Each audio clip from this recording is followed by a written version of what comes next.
Zonja e Zotrin, të dashur qytetarë të Republikës, unë dhe gjithë LDK-ja jemi të vetëdijshëm për shqetësimin tuaj mbi gjendjen politike në vend.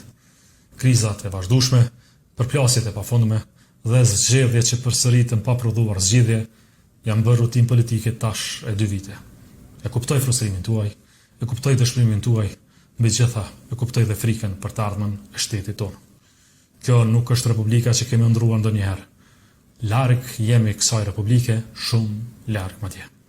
I shtyr nga kjo ndjenjë e njëjtë gjatë javëve të fundit me respekt plot për rezultatin zgjedhor dhe për votën tuaj. Kam zhvilluar takime me të gjithë aktorët politik në vend. Qëllimi im ishte i qartë, të jepnim fond blokadës dhe ta kthenim vëmendjen te puna e vërtet për Republikën tonë. Kam ofruar bashkëpunim programor e parimor, kam ofruar dhe njerëzit më të mirë të LDK-s, kam ofruar ide transformuese për Kosovën dhe një model të qetësisë institucionale. Kam besuar fort se me LDK në institucione, punë të mira për vendin do të bëheshin, gjithse orientimi ynë properendimor do të merrte siguri e do të merrte formë. Lëvizjes vendosje ja kemi njohur të drejtën për të pasur kryeministrin dhe kryetarin e kuvendit, siç ka vendosur populli i Kosovës.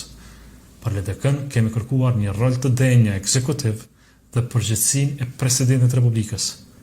Për të bërë punë të mira, fundja, duhet të kesh mundësitë e tilla. Kemi besuar se njerëzit më të mirë të partive tona mund të shërbenin bashkërisht vendit në të gjitha institucionet tona, se vendin mund të kishte qetësi e ne më në fund mund të bënim punë të mëdha për shtetin. Fundja, për këtë jemi në politikë. Ky propozim fatkeqësisht u refuzua. Qëllimi ynë i mirë u paraqit si kërkesë disproporcionale dhe si apetit i pangovur për pushtet. Në kthim, LDK-s ju ofruan vetëm 3 ministri, ndërsa për vete mbanin gjithë ekzekutivin, kryeministrin e kryetarin e kuvendit. Një disproporcion të tillë s'mund ta pranonim. Për më tepër, sulmet e vazhdueshme publike ndaj LDK-s e cënuan besimin, pa të cilin nuk mund të ndërtohet asnjë partneritet i mirëfillt, sepse partneritetet nuk ndërtohen vetëm mbi numra dhe ndarje pozitash, ato ndërtohen mbi respekt ndërsjellë dhe parasi në dinjitet. Forca udhëheqëse është në kapërcimin e dallimeve kur ato janë vështirë të kapërcyeshme, jo në nxitjen e këtyre dallimeve. Por për te mënyrës se si u trajtua oferta jonë e vullneti mirë që kishim për vendin, një realitet që nuk mund ta shpërfillim vazhdon të na rëndoj. Republika jonë vazhdon të jetë në pasiguri kushtetuese dhe institucionale, e kriza nuk duket që ka një fund. Përkundrazi, ajo përëndohet çdo ditë e më shumë. Në këtë drejtim, LDK-ja nuk do të lejoj që kërkesat e saj të përdoren si alibi për vazhdimin e kësaj gjendje. Prandaj sot, LDK-ja është tërhequr nga çdo kërkesë për pozita. Nuk kërkojmë pjesëmarrje në qeveri, nuk kërkojmë asnjë ministri, nuk e kërkojmë as kryetarin e kuvendit dhe heqim dorë edhe nga kërkesa për të udhëhequr institucionin e presidentit. Nëse nuk kemi mundësi për partneritet, nëse LDK nuk shihet si partner, atëherë nuk mund të bëhet simbolik. Lëvizja dhe vendosje le ta ketë kryeministrin, kryetarin e kuvendit dhe tërë qeverinë. Le të qeverisë me 61 votat e veta, nëse kështu e ka parë vërtet qeverinë. LDK-ja do qëndrojë në opozit me dinitet dhe vendosmëri. Nuk do të jetë as dekori ndonjë pushteti, por as lebi e dështimit.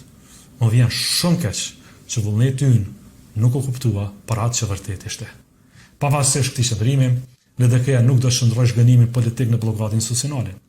Jemi të gatshëm të bisedojmë me bindje të plota për zgjedhjen e një presidenti që mbron interesat e Republikës tonë dhe kushtetutën e saj, që e përfaqëson unitetin e popullit dhe që ushtron përgjegjësinë kushtetuese përfshirë udhëheqjen e politikës së jashtme, duke mbrojtur interesat e shtetit dhe vetëm të shtetit. Për këtë kontribut nuk kërkojmë asnjë pozitë dhe asnjë kompenzim politik. Stabiliteti i shtetit nuk është mall për shkëmbim. Le ta zgjedhin gjithë bashkë, natyrisht ata që duan të zgjedhin, presidentin që mbron Republikën dhe Kushtetutën, le të zgjedhin një president që është vërtet i Kosovës. Dhe nga ky moment, askush nuk ka më arsye, as alibi dhe as të drejtë ta vonoj konstituimin e kuvendit, formimin e qeverisë dhe nisjen e bisedimeve për zgjedhjen e presidentit të Republikës. Jemi vonë të mos humbin më kohë. Tregojeni tani veten. LDK ndërsa nuk është këtu për sot, as për politika ditore, LDK është për Republikë. Gjithmonë ka qenë, gjithmonë do t'jetë.